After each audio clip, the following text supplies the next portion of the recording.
Right, the sad reality is that South Africa has the highest number of rape cases in the world. Well-known rape survivor Andile Gaelesiwe is one of the faces of the fierce fight to overcome the trauma. Gaelesiwe, who is also the founder of Open Disclosure for Rape Survivors, has penned her personal story in a new book. And she joins me now to talk about the book called Remembering. Sis Andile, thank you very much for your time. Now, I want to talk first of all about the title of the book. You mentioned right in the intro that you're not going to call any section a chapter, which is what we would ordinarily call it. You would rather call it Remember. Tell us a bit more about your decision to do that. Well, the whole idea of remembering was because the process of even putting the book together was one of the hardest processes I've had to go through, for the simple reason that I just could not remember certain things, timelines, how things happened.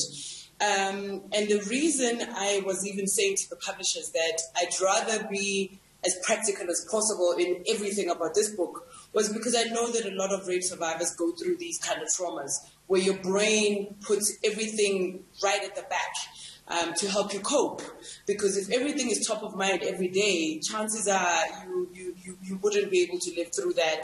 And that's how we now see people self-medicate and so on. So for me, I wanted the reader to understand the process that I'm going through in writing this book, that I'm literally going back to the spaces where all these events occurred, which is not an easy feat by any stretch of the imagination. So that's why.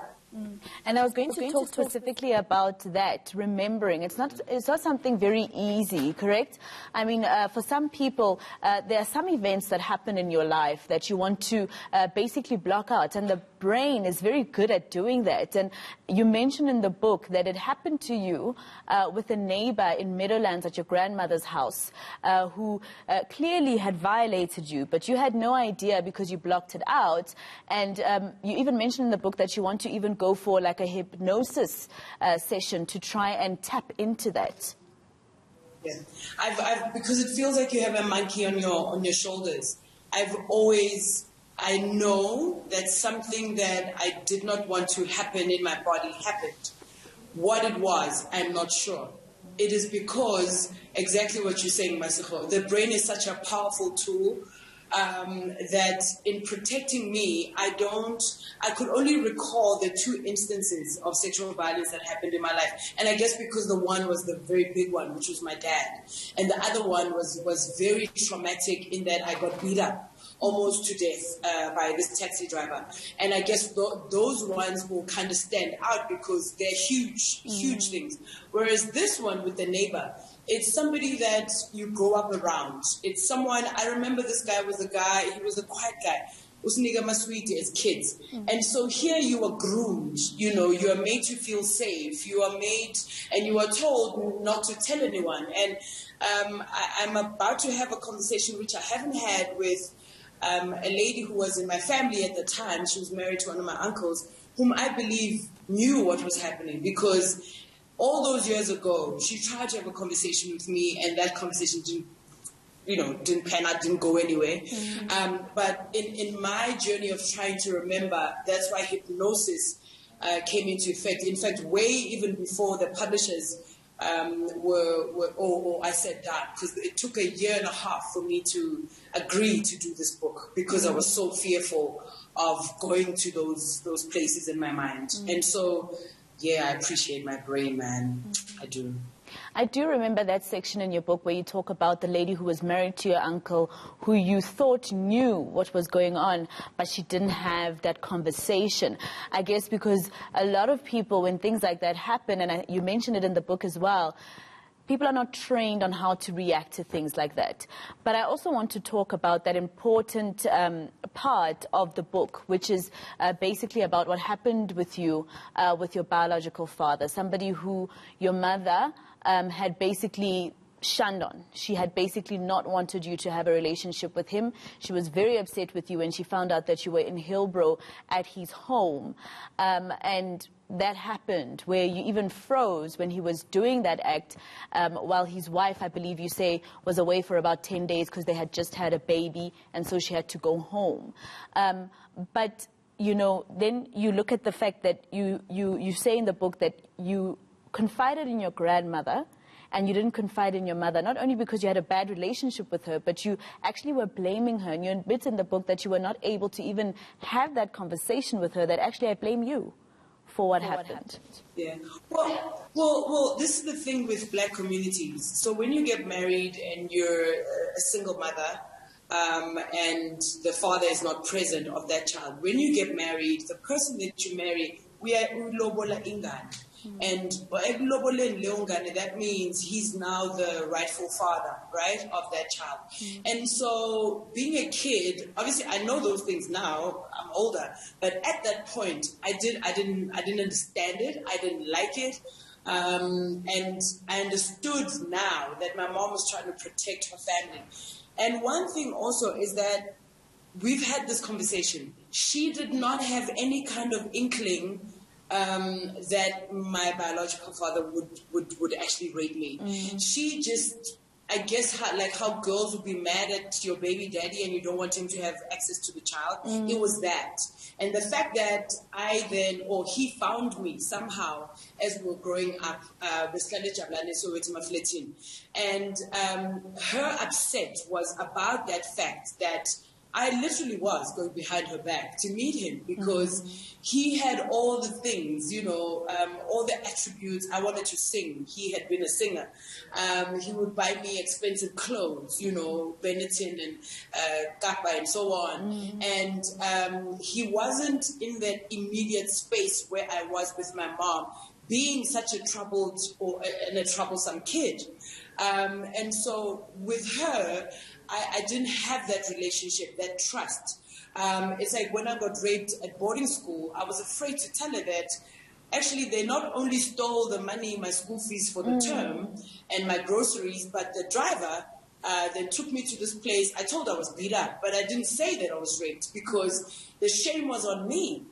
Because somehow, even though she had spoken to the guy and said, make sure my daughter gets to school, and I sat in the middle seat, in the front seat, and I had this conversation with this person. For me, because now this is happening for the second time, somehow I'm blaming myself. And so from that first instance with my dad, I can't share that with my mother because we have our own mother-daughter squabbles, relationship that is not so... It wasn't groovy. It wasn't groovy at all. And now in hindsight, I know she's a strong woman. I'm a strong woman. So to raise a queen is not an easy thing. But what I take from that entire experience is how, at the time that I'm now ready to talk about this at YFM, and then I sit her down, it's me and her, and I'm grown now, and I explain everything, and how that broke her, and how she, tried to do everything in her power to make sure that we get justice, and we bring this guy to book. So it wasn't a thing of a mother not caring, it was a thing of a mother raising a very troubled daughter who was not communicating. In fact, she would often take my diaries, because that was my solace. I would write things in there. She didn't even want to read because she felt like, I'm here. Why are you not talking to me? So she would take these things and throw them out, burn them, whatever. But it was a journey that two women had to go through. One, I suspect now, she kind of had a feeling something had happened to me. She just did not know what. I think the diaries were definitely your outlet, and you do mention that your mother she wasn't very fond of those because she felt as though you're talking about other people. But I want to talk about the strong mother that you're talking about. I mean, we have to give it to her. Not a lot of mothers would ask when a child of the age that you were at, when your father found you, your biological father found you, comes back with clothes at home, and she inquired about that. Who is buying you these expensive clothes? I think that was very important. I mean, it's so crucial. Later on in my career, I wrote a song, because I'd read an article about a mom who had literally been chasing her daughter out to go sleep with men and then get money and bring groceries home. I come from contrary family to that, where a mother would want to know. She knows every single thing that you have because she buys the things, and I'm her first child, so I was like her doll. My mom was a model back in the day, so she loved trying things on me. She loved buying me, and I had a big afro, so she loved buying me things that fit my body. I was skinny and so forth, and so she definitely wanted to know, and that was the first, I guess, sign to her that something.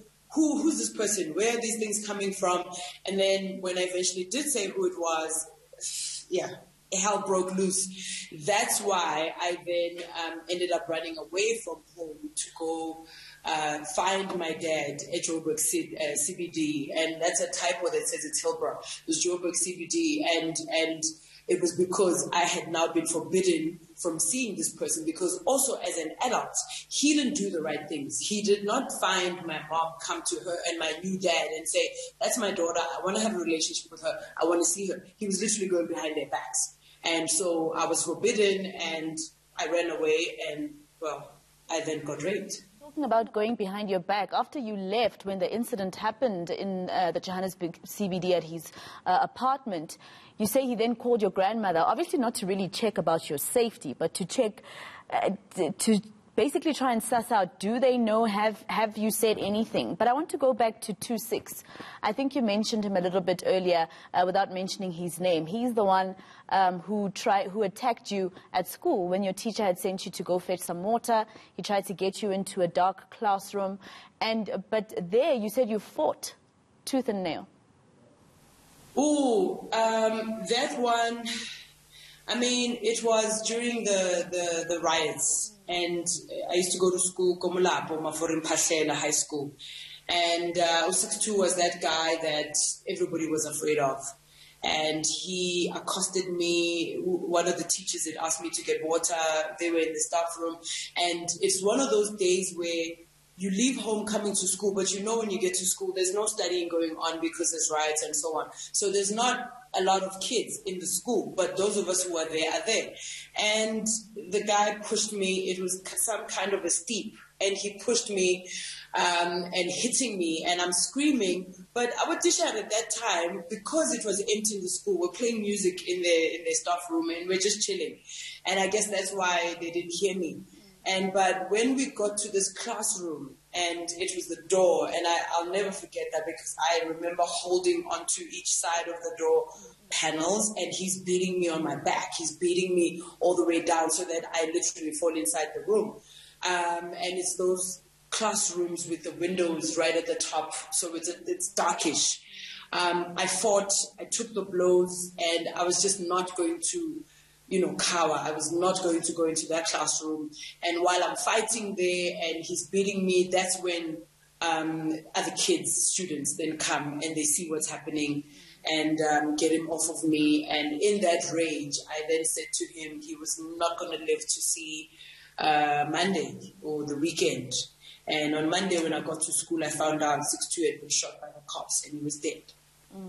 Well, okay, I'm running out of time, and I have so much to talk about in this book. But I want us to move from the rape to how you describe your stepdad, the one who you took his surname, Gaelesiwe. It actually touched me quite a bit. It's very personal to me as well, where you said, Papa was an answered prayer. I believe that when the Maker puts us on this earth, we all have a purpose. We're given mates called soulmates, and that relationship is not always about romance. You say that this was the first time you actually saw love from a man. This is somebody who would be more kind to you when your mom was the stricter Hitler that you describe. He was that guy who would say, calm down, she's a child.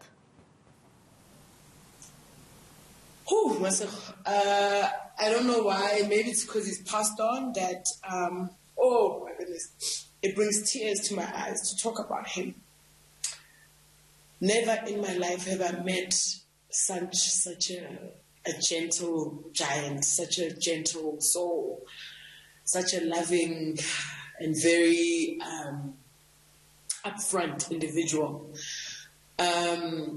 He really was an answered prayer. To this day, there are little things all of us miss about him. But for me, as someone who, in my teens, even with him, that whole thing of seeing my dad, for me to even get raped, was because I was being rebellious. I didn't get him. He was this new guy that my mom was marrying. And yeah, okay, it took a while for me to warm up to him.